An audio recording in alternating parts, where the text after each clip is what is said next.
আরে আসুন আসুন, লক্ষ্মীর ভাঁড়।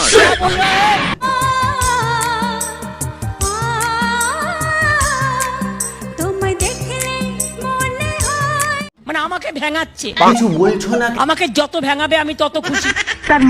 তার মানে আমার ইম্পর্টেন্স আছে বলেই তো ভাঙাচ্ছ না, না হলে তুমি কেন ভাঙাবে? গুন্ডা ফাটাকেষ্ট। আগে লেটারে ছিল না, এখন লেটারে হয়েছে। কিন্তু মালটা কি আছে? বাইরে থেকে এসে গুন্ডামি করছে, টর্চার করছে। আগে একটা বিড়ি 3-3 বার টানতো, এত গরিব লোক ছিল। আর এখন কোটি কোটি টাকা, 5 স্টার হোটেলে বসে ঘুমোচ্ছে, 10 স্টার হোটেলে বসে খাচ্ছে। আর হোটেল থেকে রান্না করে নিয়ে গিয়ে একটা গরিব লোককে বলছে তোমার 10,000 টাকা দিচ্ছি, ঘরটা পরিষ্কার করে একটা থালা দাও, আমি একটু ছবি তুলবো, তাই আমি একটু খাবো। अरे कहना क्या चाहते हो? ফাটাকেস্টর পারমিশন ছাড়াই বস্তিতে বাইরের কোনো কাকু উড়ে এসে বসে না। তুমি কে নির্দেশ দেওয়ার? ফাটাকেস্ট। যাও আগে নিজের অফিসারদের সামলাও। আপনি ছাঁটাই হলে মন্ত্রিসভা বেঁচে যাবে। চালাকি হচ্ছে, আমি মা ভাই বোনেদের বলবো জোট বাঁধুন, তৈরি হোক। মারবো এখানে, লাশ পড়বে। গুন্ডামি করে ভোটে জেতা যায় না।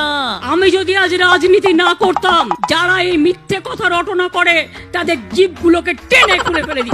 হ্যাঁ হ্যাঁ, ফাইল যদি ঠিকঠাক থাকে তাহলে একটু এদিক ওদিক হাওয়া খেয়ে নিন। আমি রাজনীতি করে মানুষের জন্য, আমি চুরি ডাকাতি করার জন্য রাজনীতি করি না। আর যদি ঘাপলা থাকে তাহলে এমন দৌড় করাবো যে মাঠে বসারও সময় পাবেন না, ওই লোটাটা হাতেই থেকে যাবে। বড় বড় কথা। বস্তির লোকেদের বাড়ি তৈরি করার জন্য দায়িত্ব দেওয়া হয়েছিল আপনার দপ্তরকে। 13 কোটি টাকা বরাদ্দ করা হয়েছিল। কোথা থেকে আসলো এ টাকা? আপনার ফাইল বলছে টাকাটা খরচ হয়েছে।